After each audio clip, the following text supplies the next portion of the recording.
नमस्कार. आज आपण ऐकणार आहोत एक अत्यंत हृदयस्पर्शी, वास्तववादी आणि समाजाच्या जिवंत जखमांना शब्द देणारं पुस्तक. आमचा बाप आणि आम्ही. लेखक डॉक्टर नरेंद्र जाधव. एका सामान्य दलित कुटुंबाने समाजाच्या कठोर वास्तवाशी लढत कसं स्वतःचं अस्तित्व निर्माण केलं, वडिलांच्या संघर्षातून मुलांनी शिक्षणाच्या बळावर कसं आयुष्य बदललं आणि मग बाबासाहेब आंबेडकरांच्या विचारांनी एका संपूर्ण पिढीला कसं उभं केलं, याचं जिवंत अनुभव या पुस्तकातून आपल्याला मिळणार आहेत. चला तर मग सुरुवात करूया आमचा बाप आणि आम्ही या अविस्मरणीय प्रवासाची. धडा पहिला. राही आई ग. लेखक डॉक्टर नरेंद्र जाधव या अध्यायात आपल्या आजीची आठवण काढतात आणि सुरुवातीलाच ते सांगतात की राहीबाई ग हे गाणं जरी कानावर पडलं तरी त्यांना आपल्या आजीची आठवण येते. राही आई म्हणजे लेखकांची आजी. पण घरात कुणालाही तिला आजी म्हणायची परवानगी नव्हती. तिने स्वतःच नियम केला होता की मला राही आई म्हणायचं. म्हणून स्वतःच्या आईलाच मुलांना बाई म्हणावं लागायचं. लहानपणी लेखकाला हे खूप विचित्र वाटायचं. मनात राही आईबद्दल थोडा रागही होता.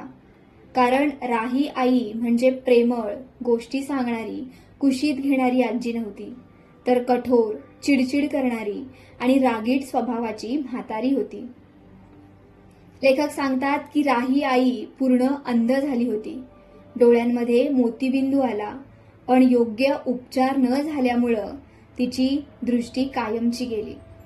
तिचा काळा सावळा चेहरा, कृश शरीर, सतत चिडलेला भाव आणि दिवसभर तंबाखू मळत बसलेली राही आई, हे चित्र लेखकांच्या मनात कायम कोरलं गेलं होतं.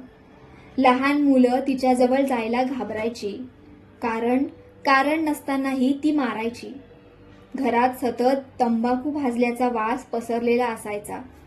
पण या कठोर बाह्य रूपामागे किती प्रचंड संघर्ष दडलेला होता हे लेखकांना मोठं झाल्यावर समजतं. 16 ऑगस्ट 1965 त्या दिवशी राही आई मृत्यूशय्येवर होती. सगळं घर दुःखात बुडालेलं होतं. पण लहान नरेंद्र मात्र शाळेत निघून गेले, कारण त्या दिवशी परीक्षेचा निकाल मिळणार होता. मोठं झाल्यावर त्यांना त्या गोष्टीची खंत वाटते, कारण त्यावेळी त्यांना राही आईचं खरं मोल कळालंच नव्हतं. आणि मग या अध्यायात हळूहळू राही आईचा खरा संघर्ष उलगडला जातो. राही आईचा जन्म नाशिक जिल्ह्यातील ओझर गावात झाला. अत्यंत गरीब दलित कुटुंब. तिचं लग्न पंजाबाबांशी झालं. तिला 2 मुलं आणि 2 मुली झाल्या. पण त्यात फक्त 2च जगली. दामू म्हणजे पुढे आमचा बाप आणि नाजुका. तेवढ्यात प्लेगची साथ आली आणि राही आईच्या नवऱ्याचा मृत्यू झाला. एका क्षणात संसार उद्ध्वस्त झाला. ना पैसा, ना आधार, ना शिक्षण. फक्त 2 लहान मुलं आणि जगण्याची जबाबदारी. पण राही आई हार मानत नसते. ती मजुरी करते, उपाशी राहते, पण मुलांना जिवंत ठेवते. इथे लेखक अत्यंत भावनिक पद्धतीने सांगतात की राही आईकडे शिक्षण नव्हतं, कसलंही कौशल्य नव्हतं, पण तिच्याकडे होती जिद्द आणि पुढे पाहण्याची दृष्टी. माधव नावाचा नातेवाईक मुंबईला पळून गेलेला असतो. तिथे तो अक्षरशः भीक मागून जगत असतो. हे समजताच राही आई निर्णय घेते की मी मुंबईला जाणार. आजच्या काळातही गाव सोडून मोठ्या शहरात जाणं कठीण वाटतं.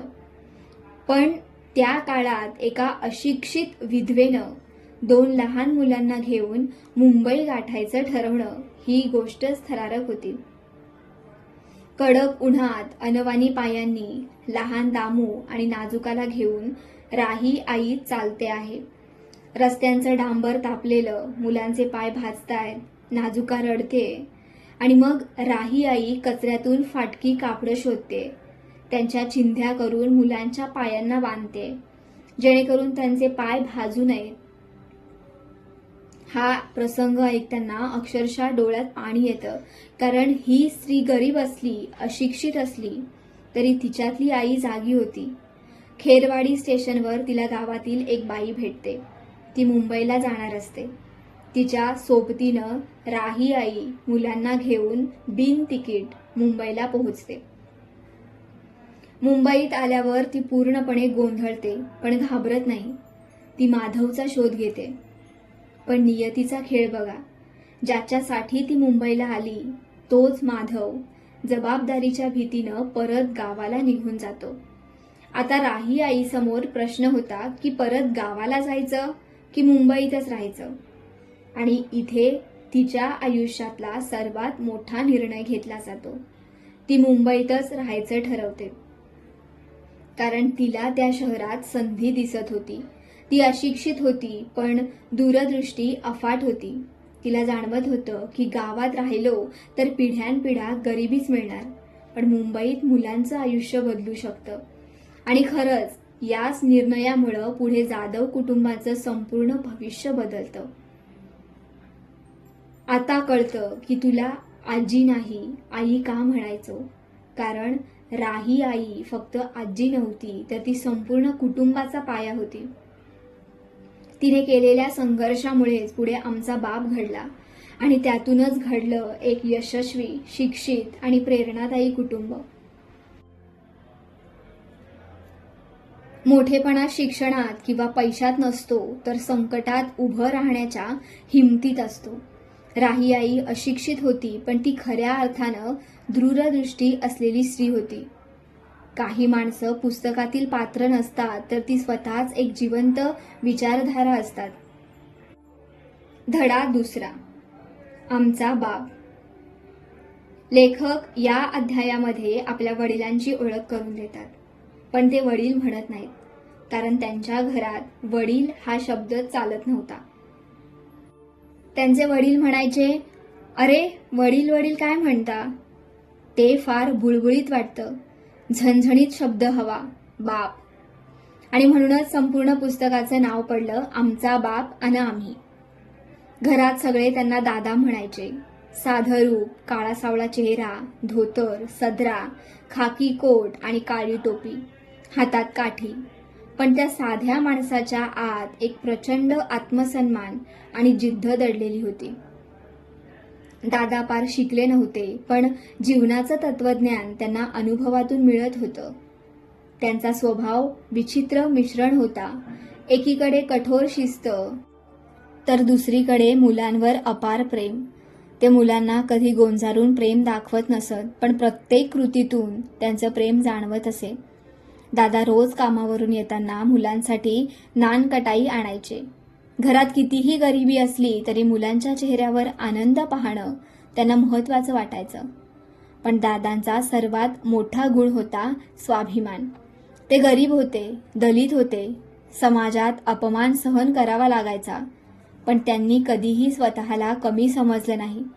त्यांच्या आयुष्यावर डॉक्टर बाबासाहेब आंबेडकर यांच्या विचारांचा प्रचंड प्रभाव होता. दादा म्हणायचे की कधीही कुणाला घाबरायचं नाही. हा फक्त संवाद नव्हता, तर तो त्यांचा जीवनमंत्र होता. जातीय अपमान असो, गरिबी असो किंवा अन्याय असो, दादा कुणासमोरही झुकत नसत. दादांनी मुलांना कधी संपत्ती दिली नाही, पण स्वाभिमान दिला, आणि तोच त्यांचा सर्वात मोठा आरसा ठरला. एकदा लेखक ट्रेनमध्ये तिकीट न काढता प्रवास करत होते. दादांना हे समजताच त्यांनी त्यांना पकडलं आणि जबरदस्तीनं तिकीट काढायला लावलं.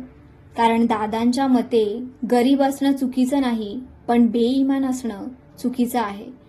ते म्हणायचे की माणसानं खोटं, फसवणूक आणि चोरी कधीच करू नये. घरात कितीही अडचणी असल्या तरी त्यांनी कधी चुकीचा मार्ग स्वीकारला नाही. दादांचा आणखी एक मोठा गुण म्हणजे शिक्षणावरील विश्वास.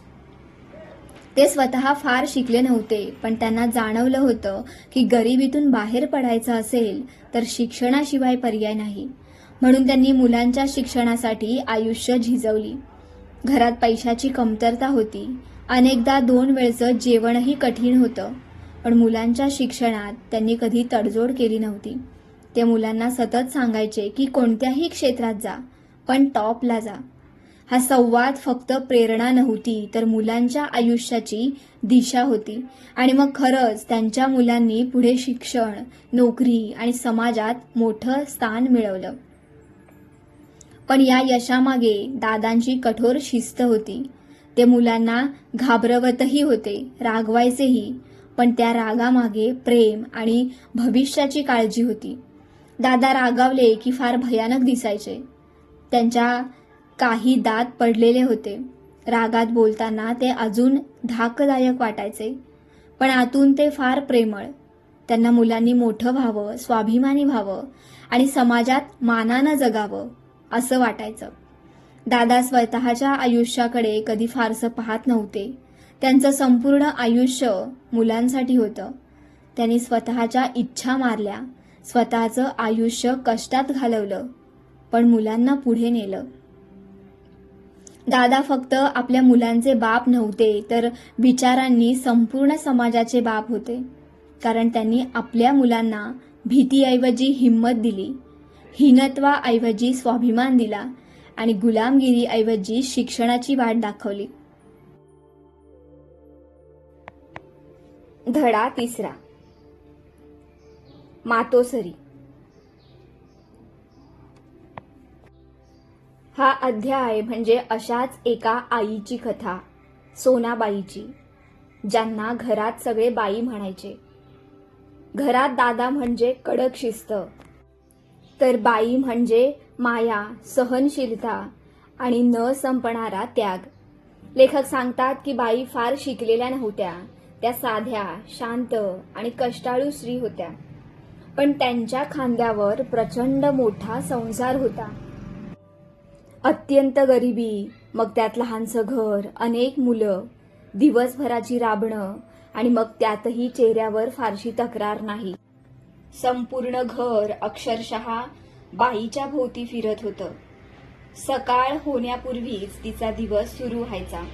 पाणी भरायचं, मग स्वयंपाक करायचा, मुलांना तयार करायचं, मग घर आवरायचं आणि दिवस संपेपर्यंत सतत काम. तिच्यासाठी विश्रांती हा शब्दच नव्हता. पण विशेष गोष्ट म्हणजे इतक्या कठीण परिस्थितीतही तिने मुलांच्या मनात गरिबीचं दुःख कधी भरू दिलं नव्हतं.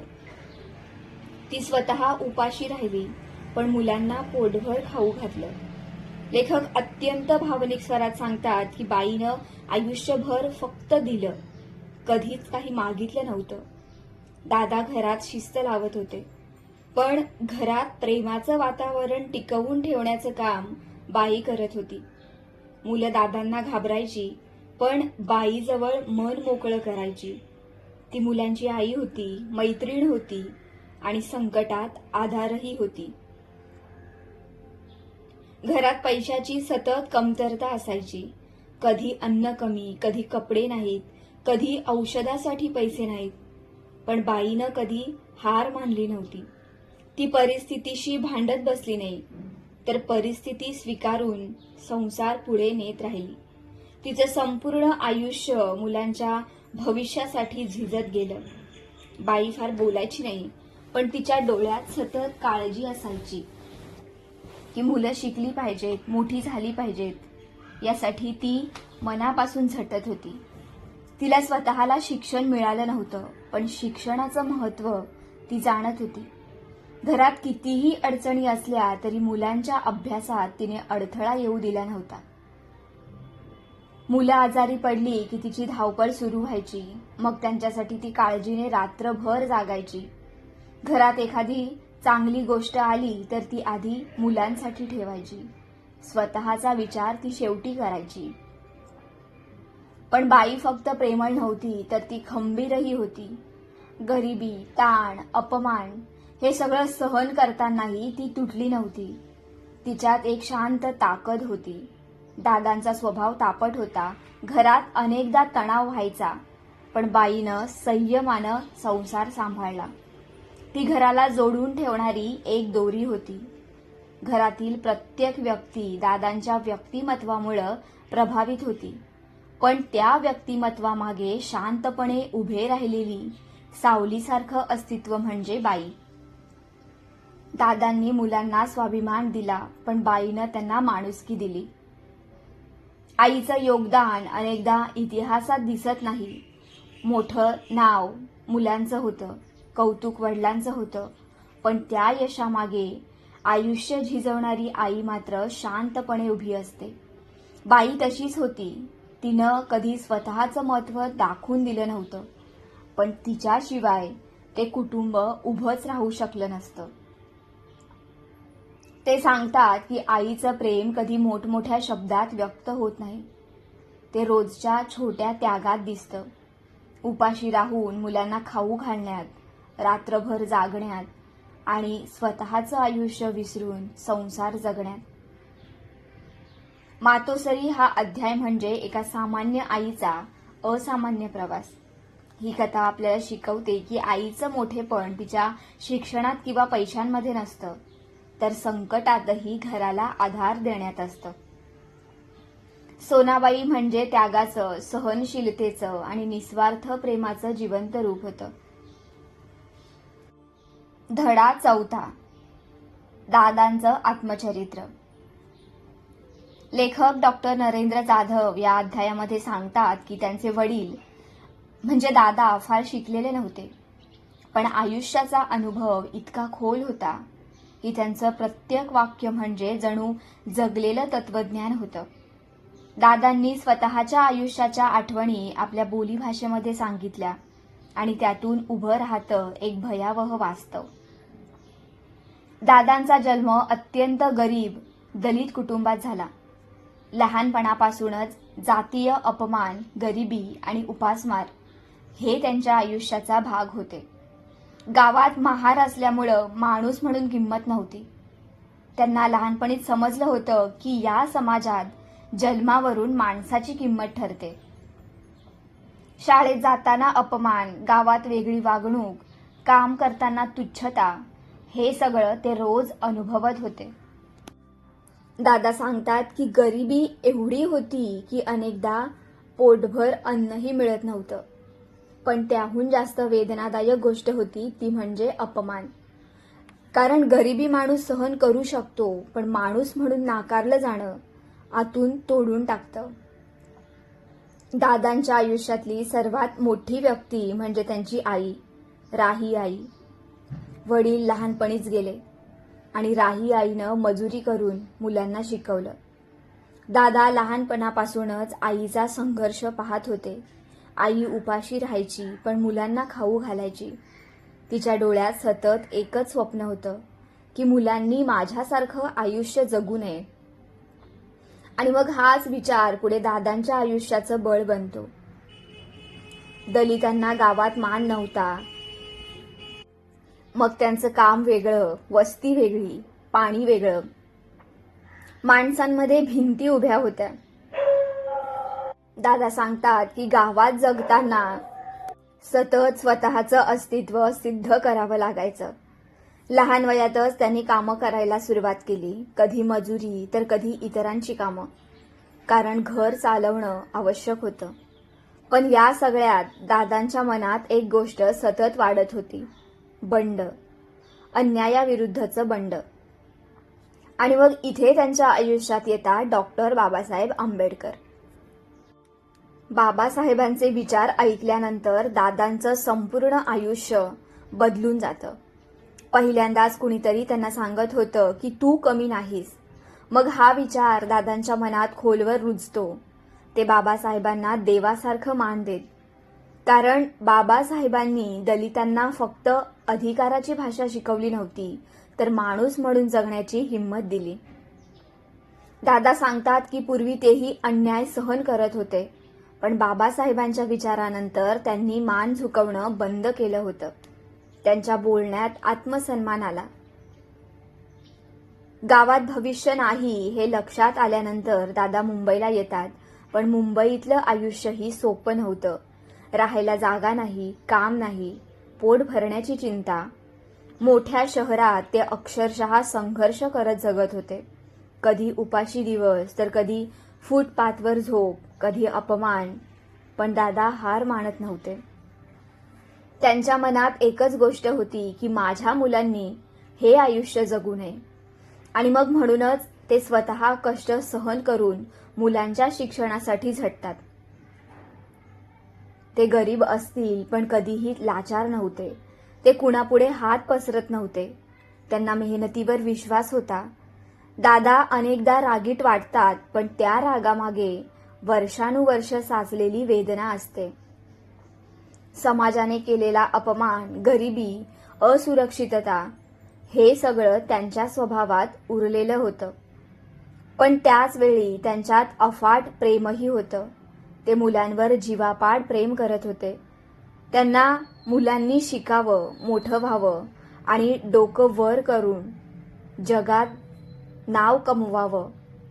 दादा स्वतः फार शिकले नव्हते, पण त्यांना शिक्षणाची ताकद समजली होती. ते नेहमी म्हणायचे की शिक्षणाशिवाय माणूस बदलत नाही. हा विचार पुढे जाधव कुटुंबाच्या परिवर्तनाचा पाया बनतो. दादा फक्त स्वतःचं आयुष्य सांगत नाही, तर संपूर्ण पिढीचा इतिहास सांगतात.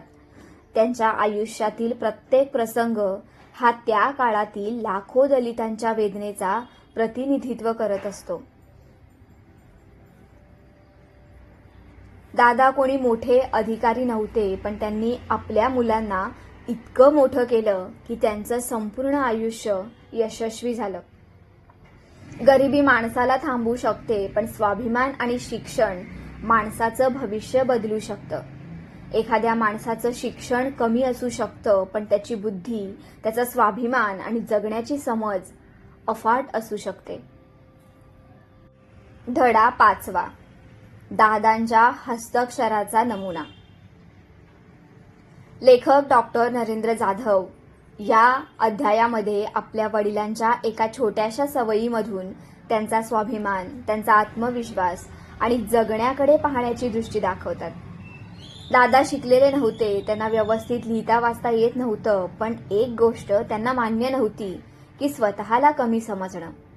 त्या काळात बँक, सरकारी कार्यालयं आणि कागदपत्रांवर सही करण्यासाठी अनेक अशिक्षित लोक अंगठा लावत असत, कारण त्यांना सही करता येत नसे.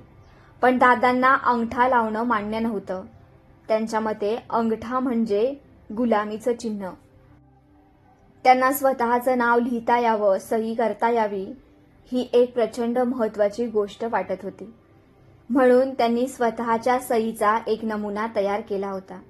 तो नमुना म्हणजे त्यांच्या आत्मसन्मानाचा भाग होता. लेखक सांगतात की दादा कुठेही सही करताना अत्यंत अभिमानाने आपली सही करायचे. जरी अक्षर फार सुंदर नसलं तरी त्या सहीत आत्मविश्वास होता. कारण ती फक्त अक्षरं नव्हती, तर एका अशिक्षित माणसाची घोषणा होती, मी कुणापेक्षा कमी नाही.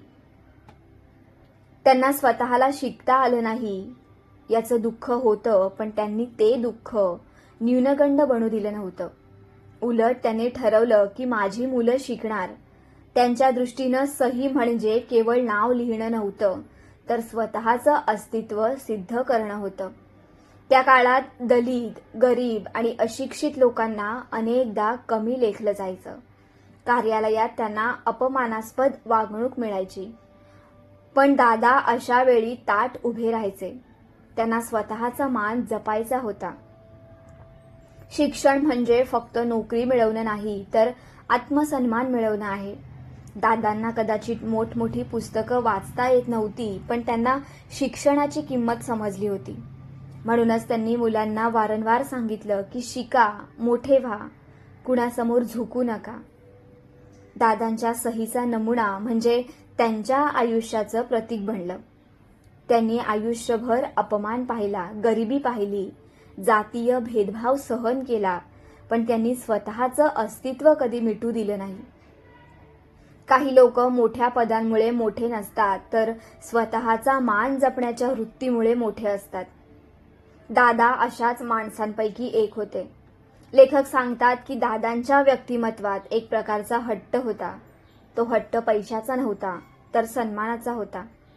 त्यांना मुलांनी चांगलं शिक्षण घ्यावं असं वाटायचं, कारण त्यांनी स्वतः अज्ञानामुळे होणारा अपमान अनुभवला होता. जेव्हा एखाद्या फॉर्मवर सही करायची वेळ यायची तेव्हा दादा अत्यंत काळजीपूर्वक आपली सही करायचे. जणू त्या काही रेषा नसून त्यांचं संपूर्ण आयुष्य होतं.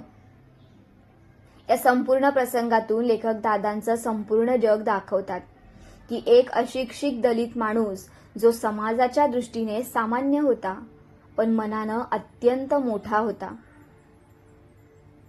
लेखकांना मोठं झाल्यावर समजतं की दादांची सही परिपूर्ण नव्हती पण त्यामागची जिद्द परिपूर्ण होती. त्या सहीमध्ये संघर्ष होता, स्वाभिमान होता आणि पुढच्या पिढीला उभं करण्याची तडफ होती. माणूस किती शिकला यापेक्षा त्यानं स्वतःचा मान किती जपला हे खूप महत्वाचं असतं. आणि दादांनी आयुष्यभर एक गोष्ट जपली ती म्हणजे स्वाभिमान.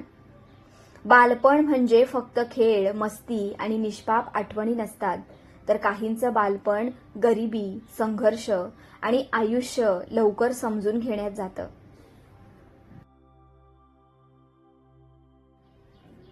धडा 6. लहानपणाच्या गोष्टी. हा अध्याय लेखक डॉक्टर नरेंद्र जाधव यांच्या बालपणाचा जिवंत पट आपल्या समोर उभा करतो.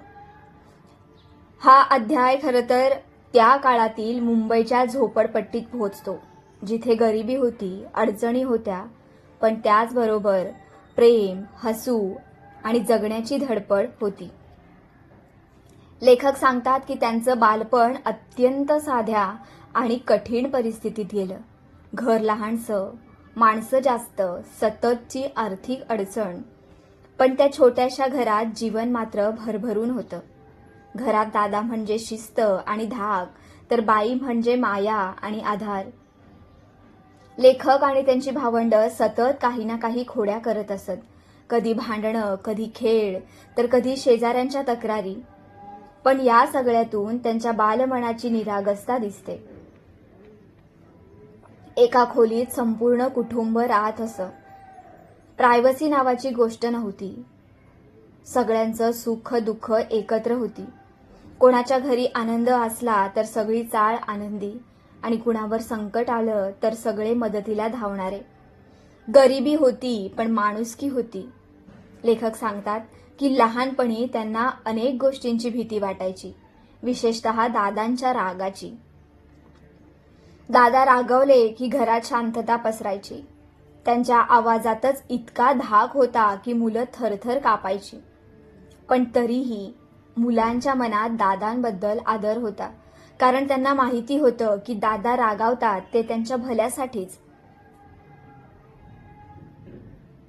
कधी मित्रांसोबतचे खेळ, तर कधी शाळेभोवतील अनुभव, कधी उपाशी पोटी घालवलेले दिवस. त्यांच्या बालपणी खेळणी नव्हती, महागडे कपडे नव्हते, सुखसोयी नव्हत्या, पण कल्पनाशक्ती होती. साध्या गोष्टीतही आनंद शोधण्याची कला होती. कधी रस्त्यावरचे खेळ, तर कधी पावसात भिजणं, कधी छोट्या गोष्टींवरून होणारी मजा. हेच त्यांचं जग. अनेकदा घरात पुरेसं अन्न नसायचं, जुन्या कपड्यांवरच भागवावं लागायचं. पण लेखक सांगतात की त्या काळात त्यांना हे सगळं फार मोठं दुःख वाटत नव्हतं, कारण आसपास सगळ्यांचीच परिस्थिती तशीच होती. गरिबी ही त्यांच्या आयुष्याचा सामान्य भाग बनली होती. पण या सगळ्यात एक गोष्ट कायम होती, ती म्हणजे शिक्षण.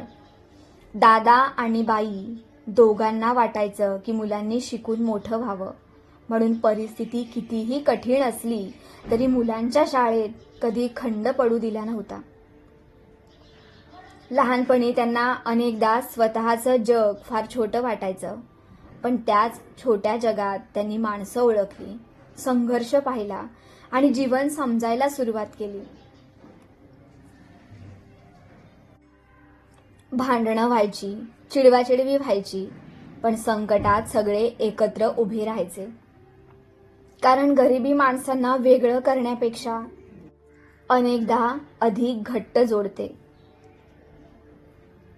लहानपणी एखादी छोटी गोष्ट मिळाली तर प्रचंड आनंद व्हायचा, कारण अभावात छोट्या गोष्टींची किंमत खूप मोठी असते.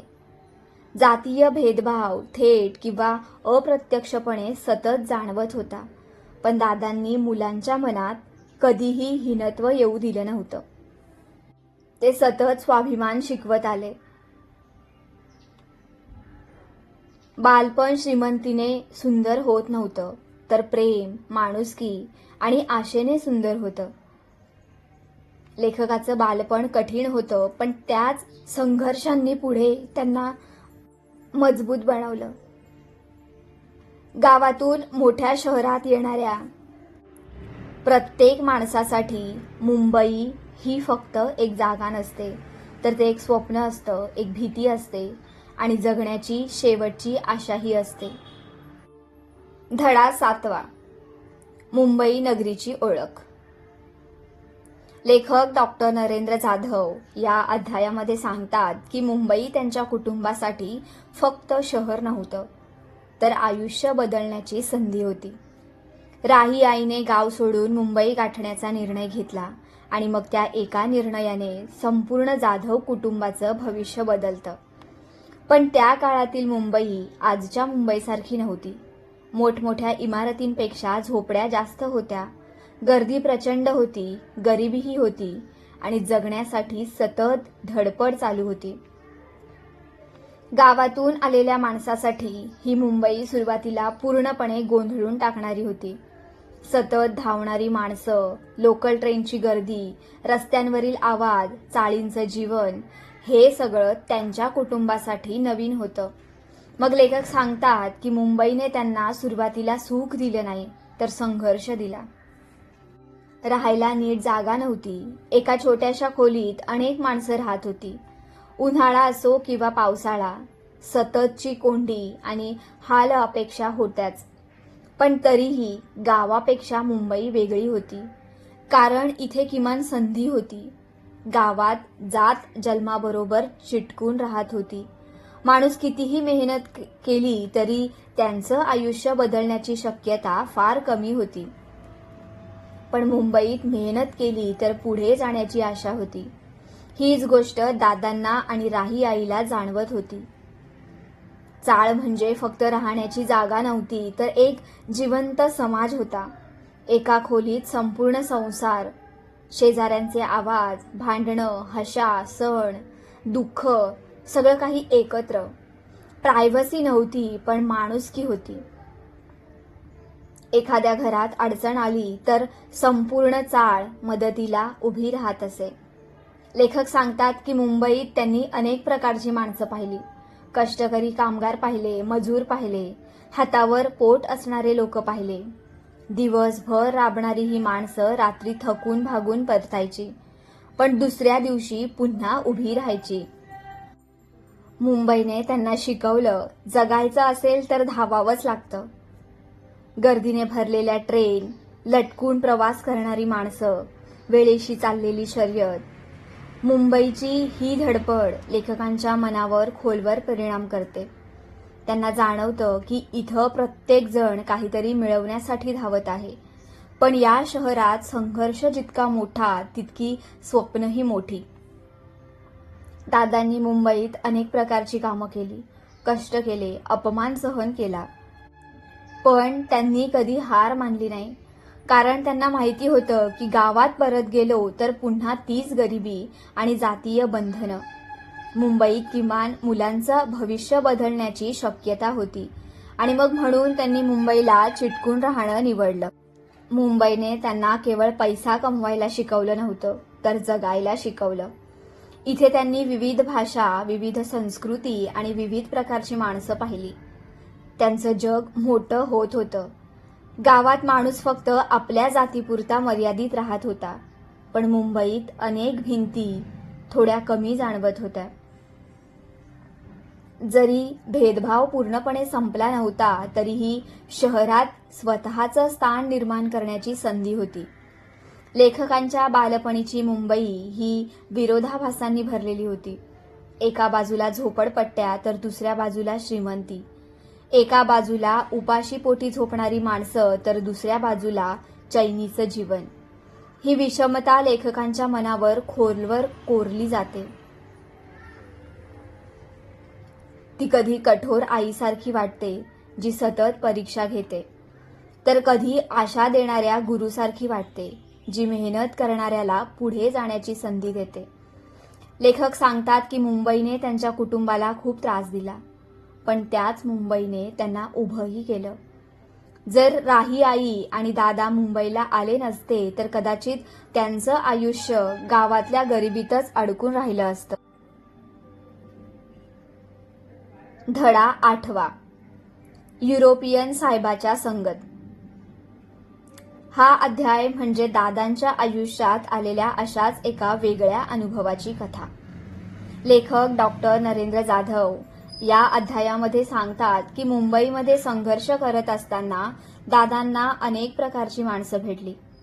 काहींनी अपमान दिला तर काहींनी आयुष्याकडे नव्या नजरेने पाहायला शिकवलं. याच काळात दादांचा संबंध एका युरोपियन साहेबाशी आला. त्या काळात इंग्रज किंवा युरोपियन लोक सामान्य भारतीयांसाठी खूप वेगळे आणि दूरचे वाटत असत. विशेषतः गरीब दलित माणसासाठी तर त्यांच्याशी संबंध येणं हीच खूप मोठी गोष्ट होती. दादा त्या युरोपियन अधिकाऱ्याच्या किंवा साहेबाच्या कामात होते. सुरुवातीला त्यांना भीती वाटत होती, कारण इंग्रजी भाषा नाही, मोठ्या लोकांमध्ये वावरण्याची सवय नाही आणि मग मनात कायम असलेलं न्यूनगंड. पण हळूहळू दादांना जाणवायला लागतं की हा साहेब इतरांसारखा नाही. तो माणसाकडे जातीने किंवा गरीब श्रीमंत म्हणून पाहत नाही. तो गोष्ट समजून घेणारा माणूस होता. कारण त्यांनी आयुष्यभर अपमान आणि भेदभाव अनुभवलेला होता. गावात महार म्हणून कमीपणा, शहरात गरीब म्हणून तुच्छता, हे सगळं सहन केलेल्या दादांना पहिल्यांदाच कुणीतरी माणूस म्हणून वागवत होता. या अनुभवाचा त्यांच्या मनावर खोल परिणाम होतो. लेखक सांगतात की दादांनी त्या साहेबाकडून फक्त कामच शिकलं नाही, तर शिस्त, वेळेची किंमत आणि स्वच्छतेचं महत्त्वही शिकलं. युरोपियन लोकांचं काम करण्याचं तंत्र त्यांना वेगळंच वाटत होतं. वेळ पाळणं, कामात प्रामाणिकपणा, नियमांचं पालन, या सगळ्या गोष्टी दादांच्या स्वभावात हळूहळू उतरू लागल्या. दादा शिकलेले नसले तरी त्यांच्या निरीक्षण शक्ती अफाट होती. ते प्रत्येक गोष्ट लक्ष देऊन पाहायचे आणि चांगली गोष्ट दिसली की ती स्वतःच्या आयुष्यात आणायचा प्रयत्न करायचे. युरोपियन साहेबाच्या सहवासातून दादांना आत्मविश्वास मिळू लागतो.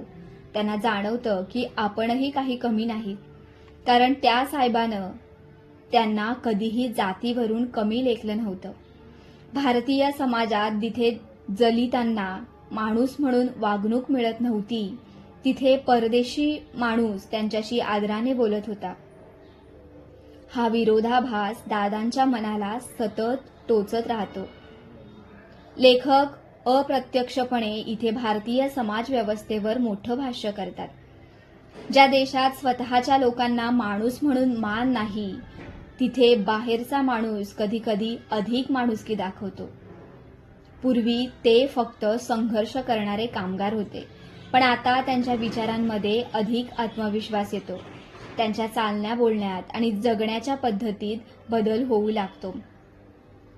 ते मुलांना स्वच्छता, शिस्त आणि नीटनेटकेपणाचं महत्त्व सांगू लागतात. दादांच्या आयुष्यातील हा अनुभव फार मोठा ठरतो, कारण त्यातून त्यांना समजतं की माणसाची किंमत त्याच्या जातीने नाही, तर त्याच्या कामानं आणि स्वभावानं ठरते. हा विचार पुढे ते आपल्या मुलांमध्ये रुजवतात. गरिबीनं त्यांना कणखर बनवलं, अपमानानं स्वाभिमानी बनवलं आणि या युरोपियन साहेबाच्या सहवासानं त्यांना जगाकडे वेगळ्या नजरेनं पाहायला शिकवलं. धडा 8वा. GIP रेल्वेची नोकरी. हा अध्याय म्हणजे दादांच्या आयुष्यात आलेला एका मोठ्या वळणाची कथा. लेखक डॉक्टर नरेंद्र जाधव या अध्यायामध्ये सांगतात की मुंबईत आल्यावर दादांनी अनेक प्रकारची छोटी मोठी कामं केली. कधी मजुरी केली, कधी हमाली केली, कधी तात्पुरती कामं केली, कारण जगणं कठीण होतं. राहायला नीट घर नाही, खिशात पैसे नाहीत आणि पोटापाण्याची सतत चिंता. पण या सगळ्यामध्ये दादा एक गोष्ट सोडत नाहीत, ती म्हणजे जिद्द. त्यांना माहिती होतं की कायमची नोकरी मिळाली तर कुटुंबाचं आयुष्य थोडं स्थिर होईल आणि मग त्यांच्या आयुष्यात येते GIP रेल्वे, म्हणजेच त्या काळातील ग्रेट इंडियन पेनिन्सुला रेल्वेची नोकरी.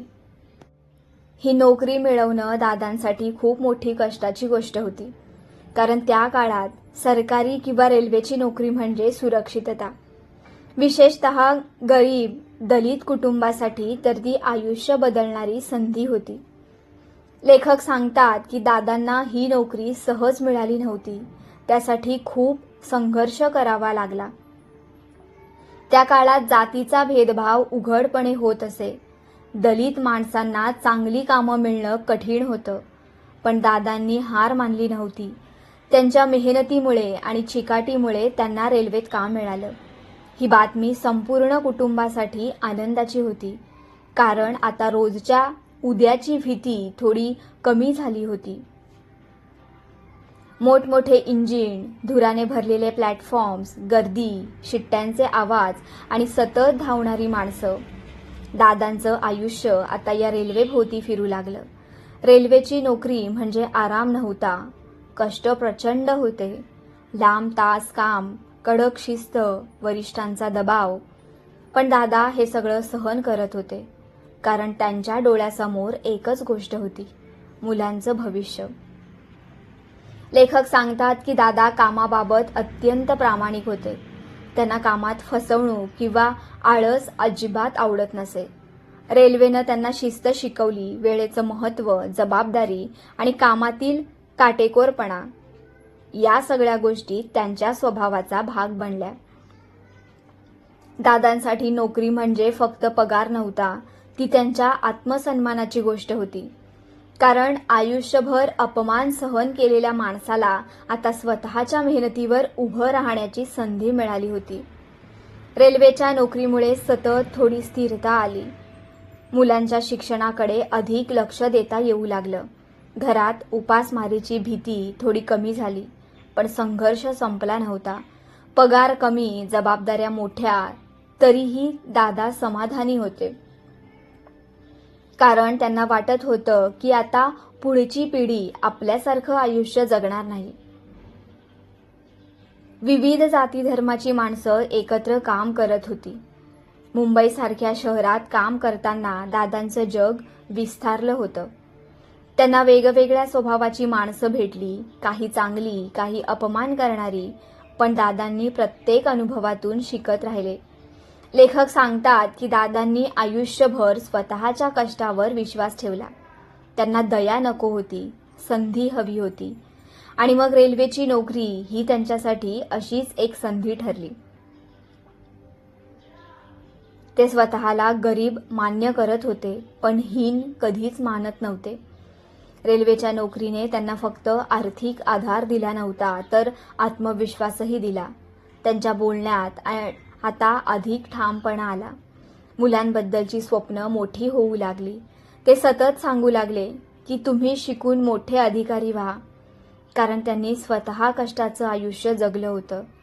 त्यांना मुलांनी नोकरी करणारा नव्हे, तर निर्णय घेणारा माणूस व्हावं असं वाटत होतं. एखादी संधी माणसाचं संपूर्ण आयुष्य बदलू शकते, जर त्याच्याकडे मेहनत, जिद्द आणि स्वतःवर विश्वास असेल तर. संसार म्हणजे फक्त दोन माणसांनी एकत्र राहणं नसतं, तर तो असतो जबाबदाऱ्यांचा प्रवास, त्यामागचा प्रवास. धडा 9, संसार सुखदुःखाचा. हा अध्याय म्हणजे दादा आणि बाई यांच्या संसाराचा भावनिक आणि वास्तववादी प्रवास. लेखक डॉक्टर नरेंद्र जाधव या अध्यायामध्ये आपल्या आई वडिलांच्या आयुष्यातील संघर्ष, प्रेम, भांडणं, जबाबदाऱ्या आणि त्याग यांचं अत्यंत जिवंत चित्रण उभं करतात. दादा आणि बाईचं लग्न म्हणजे कोणतीही स्वप्नाळू प्रेमकथा नव्हती. तो त्या काळातील सर्वसामान्य गरीब कुटुंबाचा संसार होता. घरात पैसा कमी, जबाबदाऱ्या मोठ्या आणि मग आयुष्य सतत संघर्षानं भरलेलं. पण या सगळ्यातही संसार चालत राहतो. दादा स्वभावाने कडक, तापट आणि स्वाभिमानी, तर बाई शांत, सहनशील आणि समजूतदार. दोघांचे स्वभाव पूर्णपणे वेगळे, पण तरीही एकमेकांना आधार देणारे. लेखक सांगतात की घरात अनेकदा ताणतणाव असायचा. गरिबीमुळे चिडचिड व्हायची, पैशांची कमतरता सतत जाणवायची. कधी घर खर्चाचा प्रश्न, तर कधी मुलांच्या शिक्षणाचा, कधी आजारपणाचा. पण संसार थांबत नव्हता. गरिबात संसार करणं म्हणजे रोज एक नवीन लढाई असते. एकीकडे दादांची रेल्वेची नोकरी, दिवसभराचे कष्ट, तर दुसरीकडे बाईचं अखंड राबणं. ती घर चालवत होती, मुलांना सांभाळत होती आणि परिस्थिती कितीही कठीण असली तरी घर कोसळू देत नव्हती. दादा बाहेरच्या जगाशी लढत होते, तर बाई घरातल्या संकटांशी. दादा प्रेम फारसं व्यक्त करत नसत. त्यांच्या स्वभावात कोमलता उघडपणे दिसत नसे, पण आतून त्यांना कुटुंबाची प्रचंड काळजी होती. ते मुलांसाठी कष्ट करत होते आणि बाईसाठीही मनात खोल प्रेम होतं. फक्त ते शब्दात व्यक्त होत नव्हतं. बाई मात्र शांतपणे सगळं सहन करत होती. दादांचा राग, गरिबी, ताण हे सगळं मनात ठेवून संसार सांभाळत होती. लेखक सांगतात की आई वडिलांचं नातं हे बाहेरून पाहताना साधं वाटतं, पण त्यात हजारो न बोललेले त्याग दडलेले असतात. एकामागोमाग एक मूल, त्यांचं शिक्षण, त्यांचे खर्च, घरात सतत पैशांची कसरत सुरू असायची. अनेकदा स्वतःच्या गरजा मारून आई वडील मुलांसाठी जगत होते. लेखकांना मोठं झाल्यावर जाणवतं की त्यांच्या आई वडिलांनी स्वतःसाठी जवळजवळ काहीच जगलं नव्हतं. त्यांचं संपूर्ण आयुष्य मुलांच्या भविष्यासाठी खर्च झालं. घरात एखादी चांगली बातमी आली, एखाद्या मुलाला यश मिळालं किंवा थोडे जास्त पैसे मिळाले, तर त्या छोट्या गोष्टीही मोठा आनंद देत असत. गरिबीत माणूस छोट्या आनंदावरच जगत असतो. लेखक सांगतात की दादा आणि बाई अनेकदा एकमेकांशी भांडतही, मतभेदही व्हायचे, पण त्या नात्यात तुटणं नव्हतं. कारण त्यांचं नातं फक्त प्रेमावर नाही, तर संघर्षात एकत्र उभं राहण्यावर टिकलं होतं. बाईनं स्वतःच्या इच्छा, आराम, आनंद सगळं बाजूला ठेवलं. तिच्यासाठी संसार आणि मुलांचं सर्वस्व होतं. ती स्वतः थकली, आजारी पडली, तरी घराची जबाबदारी सोडली नाही. लेखकांच्या शब्दातून आईबद्दलची खोल कृतज्ञता सतत जाणवते. दादांनी कुटुंबाला स्वाभिमान दिला, पण बाईनं त्या कुटुंबाला ऊब दिली. संसारात सुख आणि दुःख हे वेगळं करता येत नाही, दोन्ही एकत्रच येतात. गरिबी होती, ताण होता, अडचणी होत्या, पण त्याचबरोबर प्रेम, आशा आणि एकमेकांसाठी जगण्याची ताकदही होती. मोठा संसार पैसा उभा करता येत नाही, तर त्याग, सहनशीलता आणि एकमेकांवरचा विश्वास हे सगळं उभं करून घेतो. दादा आणि बाईचा संसार परिपूर्ण नव्हता, पण तो जिवंत होता, खरा होता आणि म्हणूनच तो मनाला खोलवर स्पर्श करून जातो. धडा 10. प्रगतीची सुरुवात. हा अध्याय म्हणजे जाधव कुटुंबाच्या आयुष्यात आलेल्या अशाच एका महत्त्वाच्या टप्प्याची कथा. तर शिक्षण, जिद्द आणि स्वाभिमान यांच्या जोरावर एका कुटुंबानं हळूहळू उभं राहण्याची प्रेरणादायी कहाणी आहे. लेखक डॉक्टर नरेंद्र जाधव सांगतात की वर्षानुवर्ष गरिबी, अपमान आणि संघर्ष सहन केल्यानंतर त्यांच्या घरात आता थोडासा बदल दिसू लागतो. हा बदल अचानक आलेला नव्हता. त्यामागे राही आईचा संघर्ष, दादांचे कष्ट, बाईचा त्याग आणि मुलांची मेहनत होती. या सगळ्यांचं फळ आता दिसू लागलं होतं. दादा आयुष्यभर एकच गोष्ट म्हणत आले होते, शिका. त्यांना स्वतःला शिक्षण मिळालं नव्हतं, म्हणून शिक्षणाची किंमत त्यांना अधिक कळाली होती. त्यांच्या मते गरिबीतून बाहेर पडायचं असेल, जातीय अपमानातून वर यायचं असेल, तर शिक्षणाशिवाय दुसरा पर्याय नाही. आणि आता मुलं अभ्यासात प्रगती करू लागतात. घरात पहिल्यांदाच आशा दिसायला लागते. लेखक सांगतात की पूर्वी घरात सतत जगण्याची धडपड होती. आजचं पोट कसं भरायचं हा मोठा प्रश्न असायचा. पण आता परिस्थिती हळूहळू बदलत होती. मुलं शाळेत चांगले गुण मिळवू लागली, त्यांचं नाव होऊ लागलं. हे पाहून दादांचा आत्मविश्वास वाढत गेला, कारण त्यांना जाणवत होतं की त्यांची मेहनत वाया जात नाहीये. ते स्वतः फार शिकले नव्हते, पण मुलांच्या यशात त्यांना स्वतःचं स्वप्न पूर्ण होताना दिसत होतं. जेव्हा एखादा मुलगा चांगले मार्क्स घेऊन यायचा किंवा शिक्षक त्यांचं कौतुक करायचे, तेव्हा दादांच्या चेहऱ्यावर वेगळाच आनंद असायचा. हा आनंद पैशाचा नव्हता, तर पुढची पिढी बदलते याचा होता. पूर्वी घरात फक्त चिंता असायची, पण आता चर्चा शिक्षणाची, भविष्यातील स्वप्नांची होऊ लागली. मुलं मोठी होऊ लागतात, त्यांच्या विचारांमध्ये बदल होतो. मुंबईसारख्या शहरात राहताना त्यांचं जगही मोठं होतं. त्यांना आता फक्त जगायचं नव्हतं, तर काहीतरी बनायचं होतं. आणि मग या बदलाचा पाया दादांनी घातला होता. लेखक सांगतात की दादांनी मुलांना कधी आराम दिला नाही, पण मोठं स्वप्न पाहायला शिकवलं. ते सतत म्हणायचे की मोठं व्हायचं असेल तर मेहनत ही करावीच लागेल. त्यांच्या स्वभावात अजूनही कठोरपणा होता, शिस्त होती, रागही होता. पण आता त्या कठोरतेमागे प्रेम होतं, ते मुलांना अधिक स्पष्ट दिसू लागलं. घरातील परिस्थिती सुधारत असली तरी संघर्ष संपलेला नव्हता. ती अजूनही संसार सांभाळत होती, मुलांची काळजी घेत होती.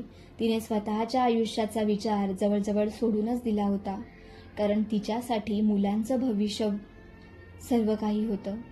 लेखक सांगतात की प्रगती म्हणजे फक्त पैसे वाढणं नव्हे, तर खरी प्रगती म्हणजे स्वतःबद्दलचा आत्मविश्वास वाढणं. पूर्वी समाजात स्वतःला कमी समजणारी माणसं आता डोकं वर करून जगायला शिकत होती. शिक्षणामुळे त्यांच्या बोलण्यात आत्मविश्वास आला, त्यांच्या विचारांमध्ये बदल झाला. मग हा बदल केवळ एका घरापुरता मर्यादित नव्हता, तर संपूर्ण दलित समाजात घडत असलेल्या जागृतीचा भाग होता. यामागे डॉक्टर बाबासाहेब आंबेडकर यांच्या विचारांचा प्रभावही स्पष्टपणे जाणवतो. बाबासाहेबांनी दिलेला शिक्षणाचा मंत्र आता प्रत्यक्षात परिणाम दाखवू लागला होता. दादांना मुलांचं यश हे स्वतःच्या आयुष्याचं उत्तर वाटत होतं. त्यांनी जे दुःख सहन केलं, जे अपमान भोगले, ते आता पुढच्या पिढीला भोगावे लागू नयेत, हीच त्यांची सर्वात मोठी इच्छा होती. आणि आता ही इच्छा पूर्ण होण्याची सुरुवात झाली होती. मोठं यश एका दिवसात मिळत नाही, तर त्यामागे अनेक पिढ्यांचा संघर्ष असतो, आई वडिलांचा त्याग असतो आणि हार न मानणारी जिद्द असते. धडा 11, वडाळ्याची वस्ती. हा अध्याय म्हणजे जाधव कुटुंबांच्या मुंबईतील वास्तव आयुष्याचं अत्यंत जिवंत चित्रण. लेखक डॉक्टर नरेंद्र जाधव या अध्यायामध्ये जणू आपल्याला हात धरून त्या काळातील वडाळ्याच्या वस्तीत घेऊन जातात. ते सांगतात की मुंबईत आल्यानंतर अनेक हाल अपेक्षा सहन करत अखेर त्यांचं कुटुंब वडाळ्यात स्थिरावलं. पण स्थिरावलं म्हणजे सुखात राहायला लागलं असं नव्हतं. ती होती झोपड्यांची वस्ती, गरिबांची वस्ती, संघर्ष करणाऱ्या माणसांची वस्ती. अरुंद गल्ल्या, चिखलाने भरलेले रस्ते, पावसात गळणारी घरं, सार्वजनिक नळांवरच्या रांगा आणि सततची गर्दी, हेच त्या वस्तीचं वास्तव होतं. लेखक इतक्या जिवंतपणे वर्णन करतात की आपल्यालाही त्या गल्लीतून चालत असल्यासारखं वाटतं. सकाळ होताच संपूर्ण वस्ती जागी व्हायची. कोण पाण्यासाठी धावतंय, कोण कामावर निघालंय, कोणाच्या घरातून भांडणांचा आवाज, तर कुठून मुलांच्या खेळण्याचा गोंधळ. ही वस्ती जणू सतत धावत असायची. त्या वस्तीत राहणारी बहुतांश माणसं गरीब होती. कोणी गिरणीत काम करणारे, कोणी रेल्वेत, तर कोणी मजुरी करणारे. दिवसभर कष्ट करून रात्री थकून भागून घरी येणारी ही माणसं, पण दुसऱ्या दिवशी पुन्हा त्याच जिद्दीनं उभी राहणारी. वडाळ्याची वस्ती म्हणजे संघर्षाची शाळाच होती. गरिबीतही आनंद कसा शोधला जातो हे या वस्तीकडे पाहून जाणवतं. मुलांसाठी ती वस्ती म्हणजे पूर्ण जगच होतं. त्या अरुंद गल्लीचं मैदान व्हायचं, रस्त्यावरचे खेळ, मित्रांची टोळी, छोट्या छोट्या भांडणांमधली मजा, हेच त्याचं बालपण होतं. घरं लहान होती, पण नात्यांमध्ये जवळीकता होती. एका घरात दुःख आलं की संपूर्ण वस्ती मदतीला उभी राहत असे. कोणाच्या घरी अन्न नसेल तर शेजारी वाटून देत. गरिबी होती पण माणुसकीही होती. मग लेखक सांगतात की वस्तीत अनेक प्रकारची माणसं होती. काही प्रेमळ, काही भांडखोर, काही दारू पिणारी, तर काही सतत इतरांना मदत करणारी. त्या वस्तीत राहून त्यांनी माणसं समजायला शिकले. दादा त्या वस्तीत वेगळेच वाटायचे, स्वभावाने कडक, स्वाभिमानी आणि अन्याय सहन न करणारे. वस्तीत कुठे चुकीचं काही घडलं तर दादा सरळ उभे राहायचे. त्यांना कुणाची भीती नव्हती. म्हणून काही लोक त्यांना घाबरायचे तर काही आदराने पाहायचे. लेखक सांगतात की दादा गरीब होते पण त्यांना स्वतःचा मान फार प्रिय होता. त्यांनी मुलांनाही हेच शिकवलं, गरीब असाल तरी कमी समजू नका स्वतःला. या वस्तीतच लेखकांचं बाळपण घडलं. इथेच त्यांनी गरिबी जवळून पाहिली, लोकांचे संघर्ष पाहिले, भांडणं, प्रेम, मत्सर, माया सगळं पाहिलं. वस्तीत पावसाळा आला की परिस्थिती आणखी कठीण व्हायची. गळणारी छप्रं, चिखल, अस्वच्छता, पण तरीही माणसं जगत राहायची, कारण त्यांच्याकडे पर्याय नव्हता. लेखकांच्या मनात वस्तीबद्दल तिरस्कार नव्हता, तर एक वेगळी आपुलकी होती. कारण हाच तो परिसर होता जिथे त्यांचं आयुष्य घडलं. इथंच त्यांनी पहिल्यांदा स्वप्न पाहिली. इथंच दादांनी मुलांना शिकवलं, शिक्षणच तुम्हाला या परिस्थितीतून बाहेर काढेल. समाजाच्या मुख्य प्रवाहापासून दूर ठेवलेली ही माणसं, पण त्यांच्यात जगण्याची ताकद अफाट होती. वडाळ्याच्या वस्तीत राहणाऱ्या प्रत्येक माणसाकडे एक संघर्ष कथा होती. कोणी गाव सोडून आलेलं, कोणी उपासमारीतून पळून आलेलं, कोणी अपमान टाळण्यासाठी शहरात आलेलं. सगळ्यांच्या डोळ्यामध्ये एकच आशा होती, आपली मुलं तरी चांगलं आयुष्य जगतील. आणि मग हाच विचार जाधव कुटुंबालाही पुढे नेत होता. मोठी माणसं मोठ्या घरातच घडतात असं नाही, तर कधी कधी झोपडपट्टीतल्या छोट्या घरांतूनही मोठी स्वप्न जन्म घेतात.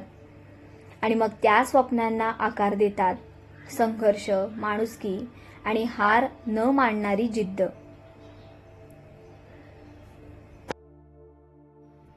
धडा 12वा, आम्ही असे घडलो. हा अध्याय म्हणजे जाधव कुटुंबातील मुलं कशी घडली, त्यांच्या व्यक्तिमत्वामागे कोणते संस्कार होते आणि दादाबाईंच्या संघर्षानं त्यांना कसा आकार दिला, आणि अत्यंत भावनिक आणि प्रेरणादायी कथा.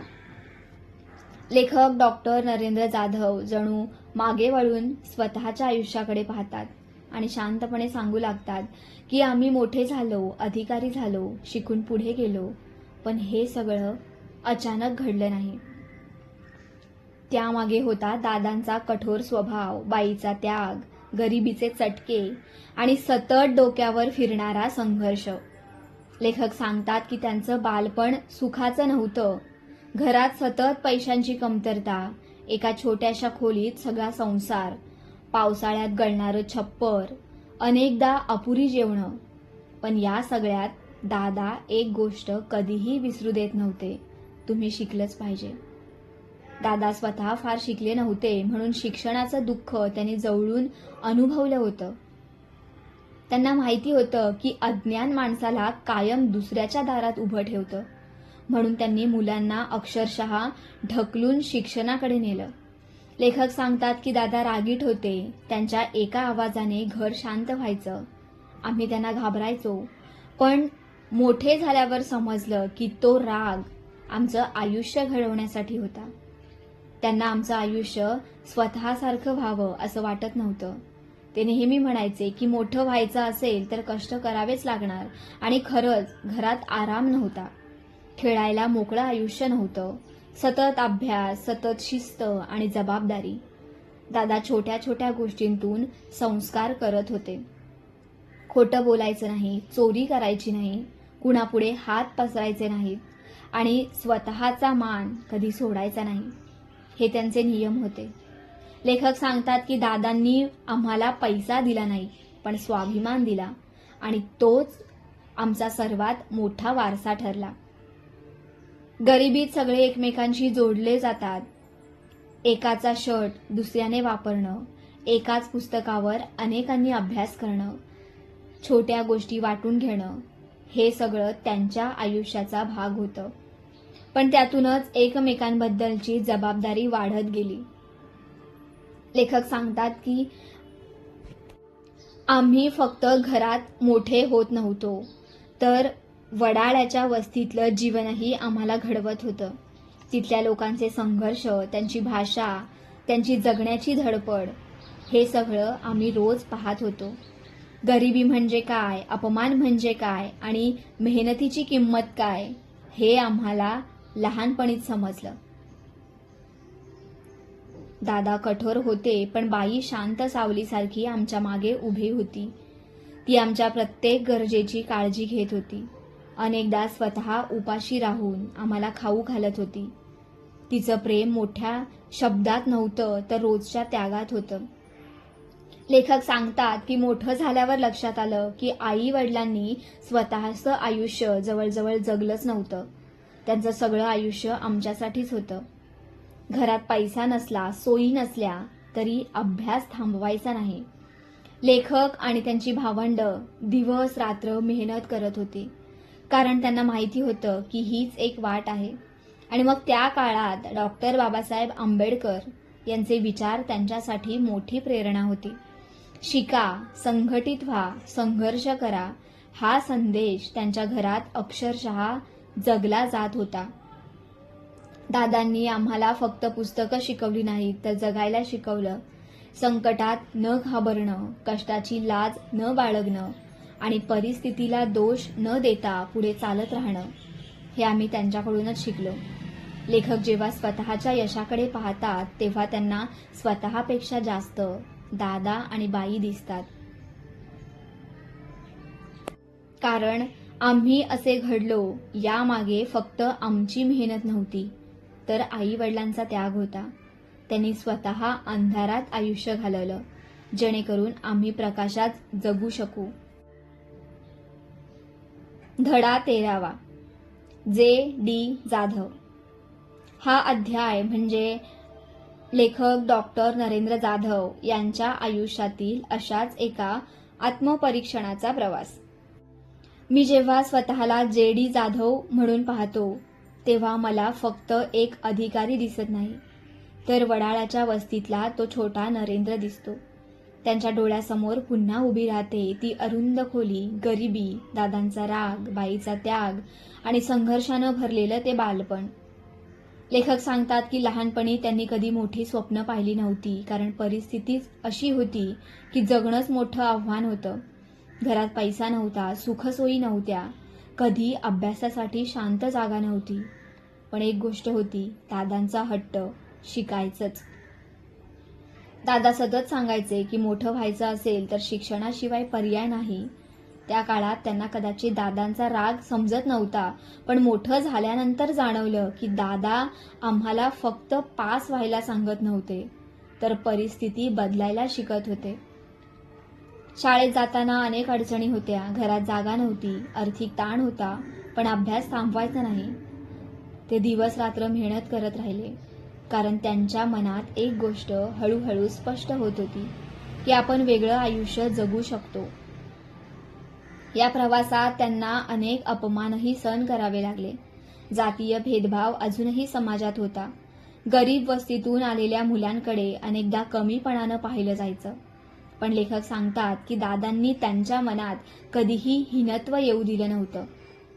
कुणी तुला कमी समजलं म्हणून तू कमी होत नाहीस, हा विचार लेखकांच्या व्यक्तिमत्वाचा पाया बनतो. पूर्वी छोट्या वस्तींपुरतं मर्यादित असलेलं जग आता मोठं होऊ लागलं. नवीन लोक भेटू लागले, नवीन विचार समजू लागले लेखक सांगतात की शिक्षणानं त्यांना फक्त नोकरी मिळवून दिली नव्हती, तर स्वतःकडे पाहण्याची नवी दृष्टी दिली. ते हळूहळू आत्मविश्वासाने भरू लागले. आणि मग आयुष्यात एक मोठा टप्पा येतो. ते जे.डी. जाधव म्हणून ओळखले जाऊ लागले. हा फक्त नावातील बदल नव्हता, तर हा होता एका गरीब दलित मुलाच्या आत्मविश्वासाचा जन्म. जेव्हा लोक त्यांना आदराने जे.डी. जाधव म्हणू लागले, तेव्हा त्यांच्या मनात आनंदाबरोबर वेदनाही होती. कारण त्यांना आठवत होतं दादांचे कष्ट, बाईचे अश्रू, राही आईचा संघर्ष. हे सगळं नसतं तर हा जे.डी. जाधव घडलाच नसता. ते स्वतःला स्वतःच्या मेहनतीने मोठा झालेला माणूस म्हणून दाखवत नव्हते. उलट ते सांगतात की माझ्या मागे संपूर्ण कुटुंब उभं होतं. दादांनी स्वाभिमान दिला, बाईनं माया दिली, भावंडांनी साथ दिली आणि मग या सगळ्यांच्या जोरावर ते पुढे गेले. लेखक जेव्हा स्वतःच्या मोठेपणाबद्दल पाहतात तेव्हा त्यांना स्वतःचा अभिमान तर वाटतोच, पण त्याहून जास्त आपल्या आई वडिलांचा अभिमान वाटतो. कारण त्यांनी अशक्य वाटणारं स्वप्न पूर्ण केलं होतं. एका अशिक्षित रेल्वे कामगाराचा मुलगा मोठा अधिकारी झाला होता. आणि मग ही फक्त वैयक्तिक यशाची गोष्ट नव्हती, तर त्या काळातील संपूर्ण दलित समाजासाठी आशेची गोष्ट होती. या प्रवासात डॉक्टर बाबासाहेब आंबेडकर यांच्या विचारांचा प्रभाव सतत जाणवत राहतो. शिक्षण, स्वाभिमान आणि संघर्ष हे 3 शब्द लेखकांच्या आयुष्याची सूत्र बनले होते. मी जे.डी. जाधव हा अध्याय ऐकताना जाणवतं की मोठं होणं म्हणजे फक्त पद मिळवणं नाही, तर आपल्या संघर्षाला अर्थ देणं असतं. धडा 14. सुधाकर जाधव. हा अध्याय म्हणजे लेखक डॉक्टर नरेंद्र जाधव यांचे भाऊ सुधाकर यांच्या व्यक्तिमत्वाचा, त्यांच्या संघर्षाचा आणि त्यांच्या आयुष्याच्या प्रवासाचा अत्यंत भावनिक आलेख. लेखक या अध्यायात जणू प्रेमानं आपल्या भावाकडे पाहतात आणि त्याचं आयुष्य आपल्यासमोर उलगडत नेतात. ते सांगतात की घरात प्रत्येक मुलावर दादांचा प्रभाव होता, पण प्रत्येक मुलानं ते वेगवेगळ्या प्रकारे स्वीकारलं. सुधाकर हा स्वभावाने वेगळाच होता. त्याच्यात संवेदनशीलता होती, भावनिकपणा होता आणि जगाकडे पाहण्याची स्वतःची एक खास नजर होती. गरिबीच्या त्या वातावरणात वाढताना प्रत्येक मुलाला लहानपणापासून जबाबदाऱ्या समजत गेल्या. खेळ, मस्ती, हट्ट या गोष्टी मर्यादित होत्या, कारण घरात सतत संघर्ष सुरू होता. दादांची रेल्वेची नोकरी, बाईचं राबणं आणि मुलांनी शिकून मोठं व्हावं यासाठी चाललेली धडपड, या वातावरणात सुधाकरही घडत होता. तो फक्त स्वतःपुरता विचार करणारा नव्हता. त्याच्या मनात कुटुंबाबद्दल जिव्हाळा होता. घरातल्या परिस्थितीची त्याला जाणीव होती. गरिबी म्हणजे काय, आईवडिलांचे कष्ट काय, हे त्यानं जवळून पाहिलं होतं. लेखक सांगतात की दादांचा स्वभाव कडक असल्यामुळं घरात शिस्त होती, सगळ्यांवर अभ्यासाचा दबाव होता. सुधाकरलाही मोठं व्हायचं होतं, पण त्याचा प्रवासही संघर्षानं भरलेला होता. घरात एकमेकांना मदत करणं, एकत्र संकटांचा सामना करणं आणि छोट्या छोट्या आनंदात आनंद शोधणं, हे सगळं त्याच्या नात्याचा भाग होतं. गरिबीत वाढणारी भावंडं एकमेकांशी वेगळ्याच पद्धतीनं जोडली जातात, कारण त्यांना माहिती असतं की आपणच एकमेकांचा आधार आहोत. सुधाकरच्या आयुष्यातही शिक्षण अत्यंत महत्त्वाचं होतं. दादांनी सगळ्या मुलांमध्ये एक गोष्ट खोलवर रुजवली होती: शिक्षणाशिवाय आयुष्य बदलणार नाही. म्हणून परिस्थिती कितीही कठीण असली तरी अभ्यास थांबवायचा नाही. लेखक सांगतात की सुधाकर अनेकदा शांत राहायचा. तो फार मोठमोठ्या गोष्टी बोलणारा नव्हता, पण त्याच्या मनात सतत काहीतरी चालू असायचं. त्याला आयुष्यात काहीतरी करायचं होतं. प्रत्येक भावंडावर गरिबीचा परिणाम वेगळ्या प्रकारे होत होता. कोणी कठोर होत होतं, कोणी अधिक भावनिक. सुधाकरच्या व्यक्तिमत्वात ही भावनिक बाजू अधिक ठळक होती. लेखक त्याच्याकडे फक्त भाऊ म्हणून पाहत नाहीत, तर संघर्षातून घडलेल्या एका माणसासारखं पाहतात. दादावरून कठोर असले तरी मुलांवर त्यांचं खोल प्रेम होतं. त्यांना प्रत्येक मुलाकडून अपेक्षा होत्या. सुधाकरनेही त्या अपेक्षांचं ओझं अनुभवलं, कारण त्या घरात मोठं व्हायचं हा शब्द फक्त स्वप्न नव्हतं, तर जबाबदारी होती. त्याच्या घरात यश म्हणजे फक्त स्वतःचं यश नव्हतं. एका मुलानं प्रगती केली की संपूर्ण कुटुंब पुढे सरकत होतं. आणि म्हणूनच प्रत्येक मुलाचा संघर्ष संपूर्ण घराचा संघर्ष होता. लेखकाच्या प्रत्येक भावंडानं आयुष्याची वेगळी झुंज दिली, सुधाकरनेही दिली, आणि त्या झुंजीतून त्याचं व्यक्तिमत्व घडलं. धडा 15वा. दिनेश जाधव. हा अध्याय म्हणजे जाधव कुटुंबातील आणखी एका मुलाचा, दिनेशचा, आत्मशोधाचा आणि संघर्षातून घडलेल्या व्यक्तिमत्वाचा भावनिक प्रवास. लेखक डॉक्टर नरेंद्र जाधव या अध्यायात दिनेशकडे फक्त भाऊ म्हणून पाहत नाही, तर त्या काळातील दलित, गरीब कुटुंबात वाढणाऱ्या तरुणाच्या प्रतिनिधी म्हणून त्याचं चित्र उभं करतात. लेखक सांगतात की आमच्या घरात प्रत्येक मुलांवर दादाचा प्रभाव होता. दादांचा आवाज म्हणजे शिस्त, त्यांचा राग म्हणजे धाक आणि त्यांची स्वप्न म्हणजे मुलांनी शिकून मोठं व्हावं. या वातावरणात दिनेश वाढत होता. घरात सतत संघर्ष, एका छोट्याशा घरात मोठं कुटुंब राहत होतं. पैसे कमी, गरजा जास्त आणि भविष्याबद्दलची सततची चिंता. पण या सगळ्यातही घरात एक गोष्ट कायम होती, शिक्षण. दिनेशकडूनही त्यांना मोठ्या अपेक्षा होत्या. लेखक सांगतात की दिनेशचा स्वभाव वेगळा होता, त्याच्यात आत्मविश्वास होता, पण त्याचबरोबर भावनिक बाजूही होती. तो परिस्थिती समजून घेणारा होता. घरात आई वडील किती कष्ट करत आहेत हे त्याच्या लक्षात येत होतं. गरिबी फक्त पैशांची कमतरता नसते, तर ती अनेक स्वप्न गिळून टाकते, हे त्यानं लहानपणीच पाहिलं होतं. एका बाजूला मोठं होण्याचं स्वप्न, तर दुसऱ्या बाजूला वास्तव. घरात अभ्यासासाठी जागा नाही, शांतता नाही, आर्थिक आधार नाही, पण तरीही हार मानायची नाही, कारण त्या घरात मुलांना एक गोष्ट शिकवली गेली होती की परिस्थितीवर रडायचं नाही, तिला बदलायचं. दिनेशने आयुष्यातील प्रत्येक गोष्ट सहज मिळवली नाही. त्यालाही अपमान सहन करावे लागले, जातीयतेचे चटके जाणवले.